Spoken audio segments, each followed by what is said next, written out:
This is a $45 switchback bulb compared to this $125 monster. Is it even worth it? I'm upgrading the turn signals on my car, and instead of just using the typical FlyRyde LED bulbs like I would normally use, I'm going all the way up to the brightest possible bulbs you can get. So this is a comparison between factory FlyRyde and the VLED's V6 Triton. So here's our contenders. This is the factory bulb that was in my car.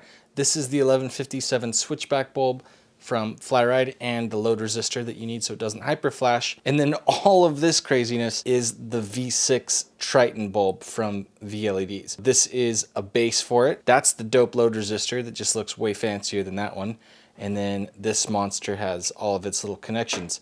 So let's check out the output on all of them. I'm gonna turn off all the lights in here. We're gonna read the wattage. We're gonna turn on the little switches here, and we're gonna test the factory bulb, the FlyRyde bulb, and then the V6 Triton. First up, we've got our factory bulb, and we are gonna turn this thing on, and then I'm gonna kill the lights. And in parking light mode, it is pulling 6.4 watts, it says 6.3, and the meter says that it is running 0.7 foot candles. And then when I turn it on to bright mode, this is pulling 24.3 watts, and it is measuring 7.2 foot candles. All right, let's swap that out with the FlyRyde bulb and do that same exact test again.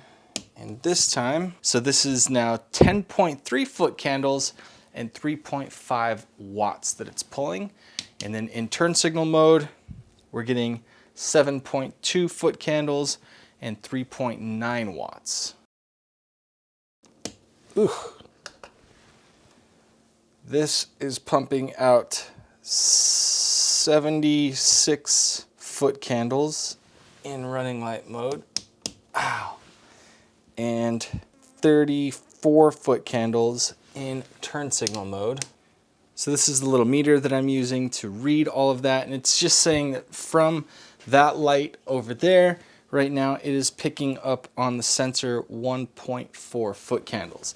So that little white sensor right there is what we were aiming at, and those bulbs are roughly like 18-20 inches away from the actual sensor itself. So first off, let me explain. This is this. You just bolt this thing into place, forget about it. There's nothing to really do there. Whereas this one, you're gonna have to crimp these on, and they can get really hot, and it can be kind of annoying to mount this thing when you've got wires that you need on both sides of it. That's totally standard and okay with me. So VLEDs gives this extra little wire here in the ungodly bright, multiple times brighter mode.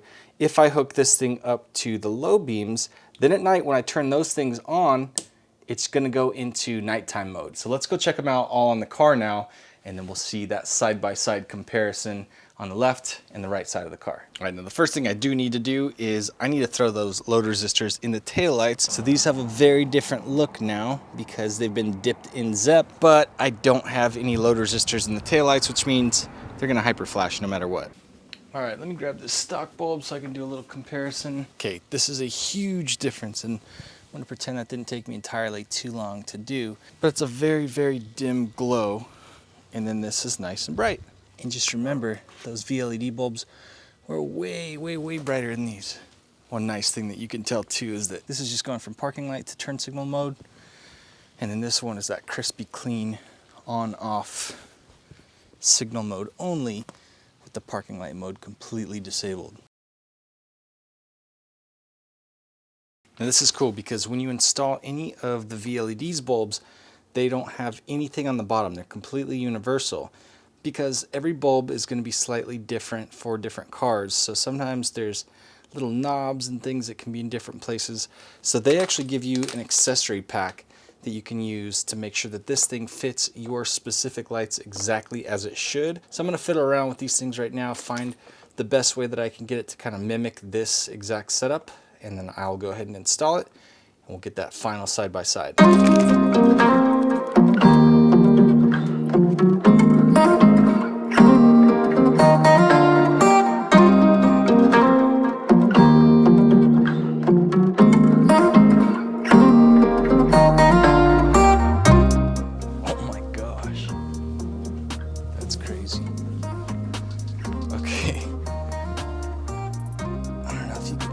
just the size of the glow. Look at this one. Look at this one. Dang. That's like scary bright. All right, and I will go back to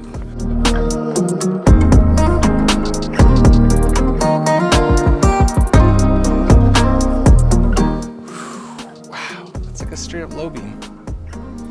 You could totally drive with just that. That's insanity. You know, it's cool knowing that the rating on that is just so much more insane brighter than that guy over there.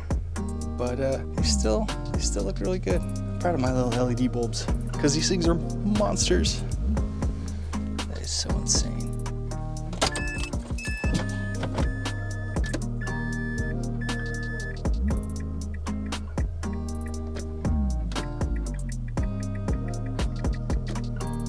I haven't finished this yet, but I also have a V6 bulb in here for my reverse compared to a FlyRyde bulb right here. So kind of flip-flop of the front. We've got VLED left corner and then left corner FlyRyde in reverse. Jeez. It's such a monster. These things look pretty dope at night though. Look at that compared to that. That's crazy. That's really the good side-by-side comparison you really need to look at. I wonder if there's something similar up in the front. Same deal. That's so cool. I didn't even tell you about the JDM yellow fog light bulbs that I got from VLEDs, but huge thanks to them for sponsoring the Mazda project. And again, I wouldn't even be putting the FlyRyde bulbs to shame like this if it weren't for the fact that you could spend $45 on FlyRyde bulbs or $125 on the VLEDs. And so for 3 times the price, you get like 6 times the power or the brightness or whatever. I don't even know what the math works out to. I love my FlyRyde bulbs. I showed them to you right now. I was even proud of them. But compared to those monsters, nothing stands a chance. So again, massive thanks to those dudes. Stay tuned for the fog lights. And when I'm driving around LA tomorrow, they're gonna see me coming and I'm stoked.